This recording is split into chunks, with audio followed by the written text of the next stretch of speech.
I made it to the finals of the Modern Challenge on the 20th of October with my build of 4-color Keruga Omnath. This video will show gameplay from round 6 of that challenge, and I will be giving my commentary for the gameplay of this round. Hope you enjoy the video.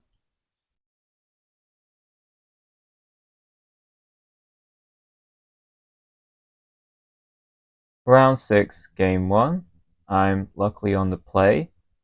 I think this game is the most exciting game of all the games in this challenge, so yeah, really looking forward to looking over this one again. Opponent is on some Eldrazi deck. It's the Eldrazi ramp deck, but it's the variant with blue and black, so no red. And the black is for discard spells and fatal push, so a way to be more set up for energy. And I start off with a Surveil, spinning an excess land.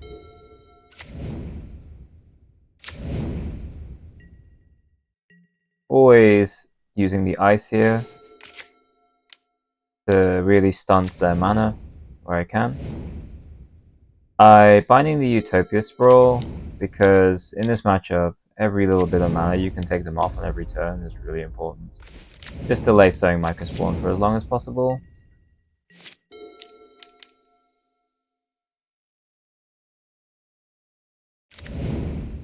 The opponent decides to do a Kozilek's Command on their turn.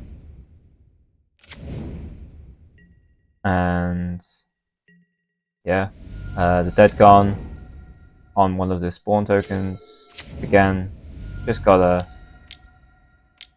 take them off all the mana you can manage.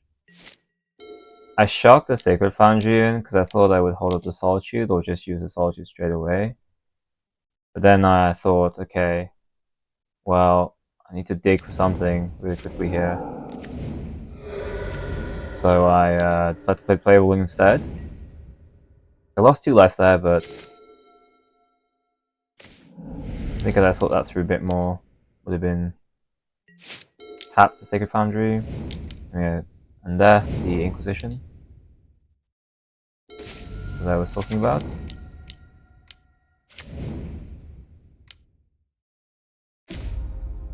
Luckily, got nothing, but yeah, if that was, say, a Thoughtseize, that could have been a bit more difficult for me.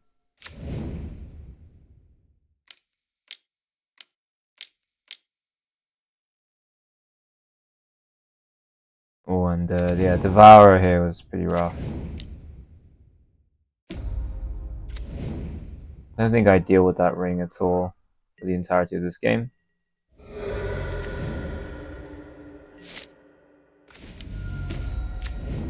Force of Vigor is actually a really nice pickup here, because now I can deal with any little excess mana they can get from the Talisman and Utopia Sprawl. And I use the copy with Fable's Reflection of PG key to deny them of more mana. That's all really I have to do in this matchup in game 1. Not much else I can do. But I do this in the hopes that my opponent doesn't find a Soul Land and doesn't find an Emrakul to hardcast, but they find an Emrakul to hardcast.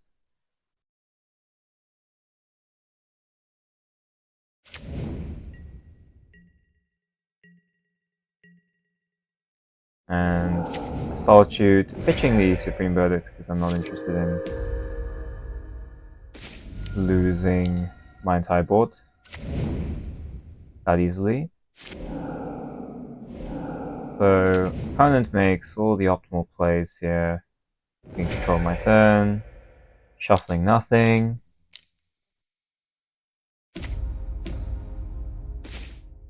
Bouncing their own, sowing Microspawn so they can reuse it again.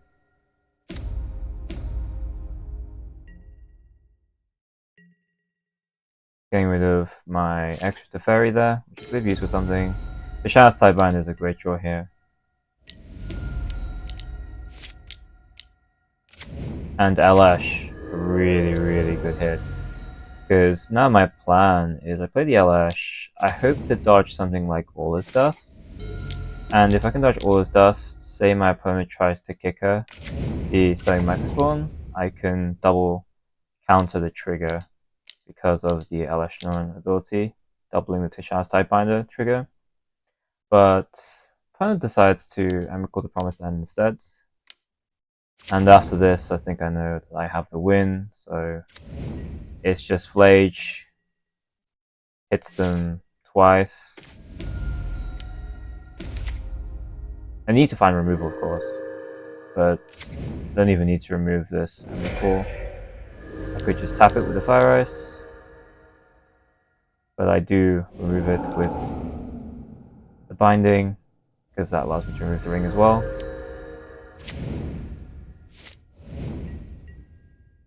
And I kill my opponent for exactly the amount of damage I need to put them to 0. So yeah, this is usually not an easy matchup to win, and I'm glad I won game 1. In quite an exciting fashion, actually. I got hit by Microspawn, hit by Devourer, hit by 2 Emrakuls. Well, technically only hit by 1 Emrakul, because I counted the second one on the trigger. And yeah, I hope you, for those watching, I thought you agree with me that this was a pretty exciting game. I know when I was playing in the challenge, I was constantly thinking, yeah, I've lost this game. All right, let's just hope to draw the Charmors and the Spheres in games 2 and 3. But yeah, managed to win game 1 against Eldrazi Ramp.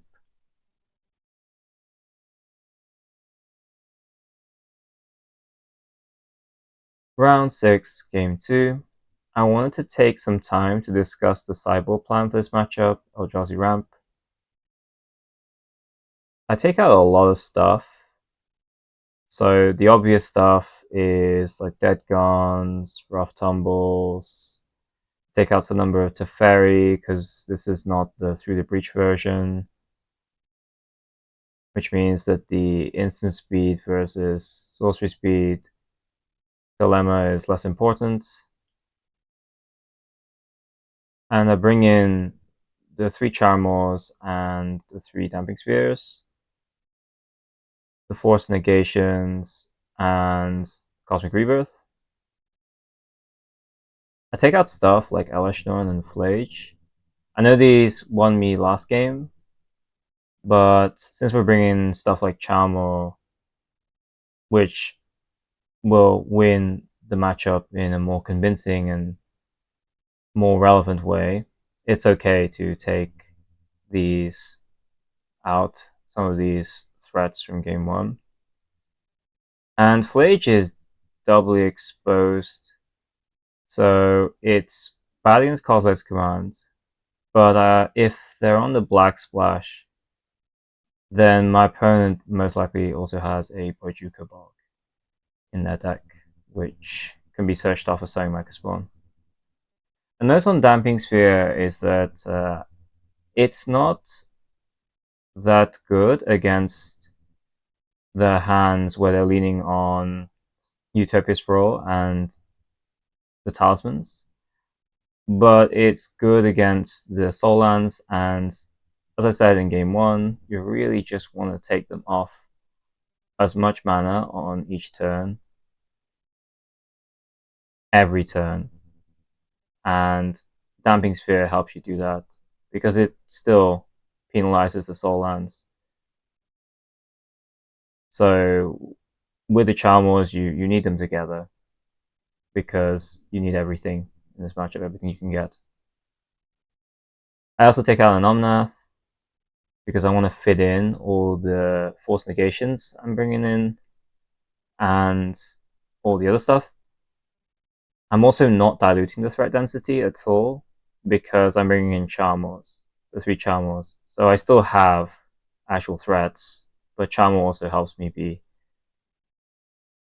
winning the matchup in the specific way I needed to do so, which is attacking their mana.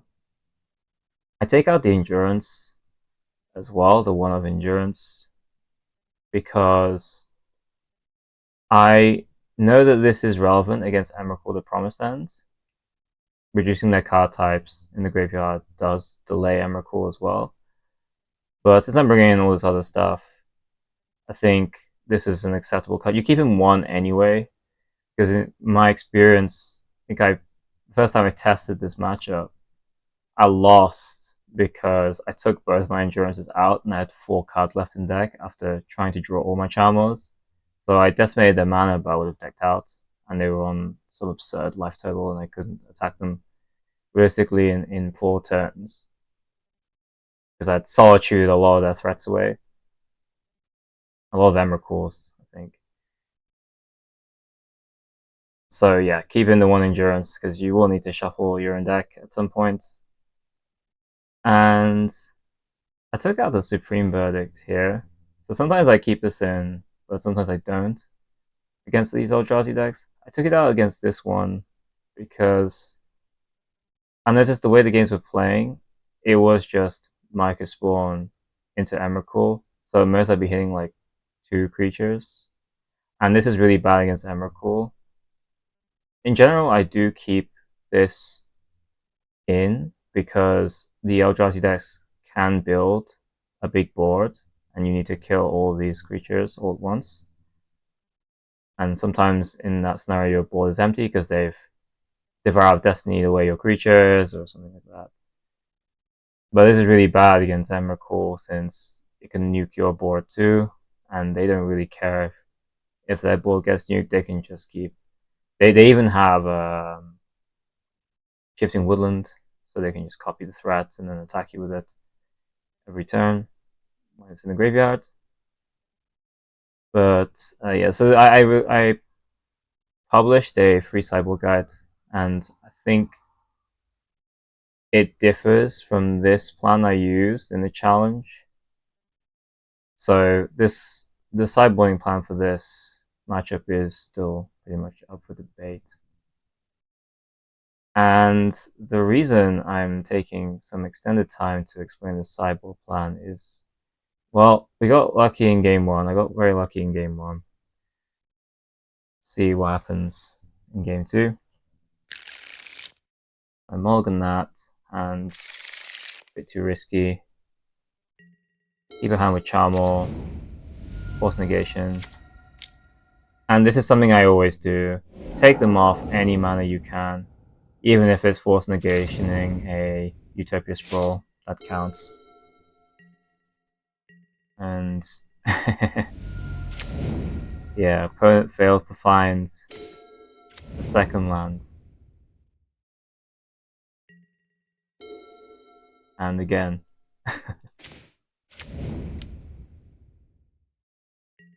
So this game is the opposite of the first game, not very exciting at all. Obviously, at the time I was very happy, and yeah, opponent scoops.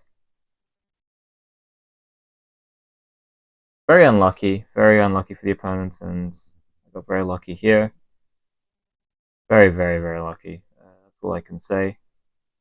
And glad to really win this matchup. This matchup is usually quite hard.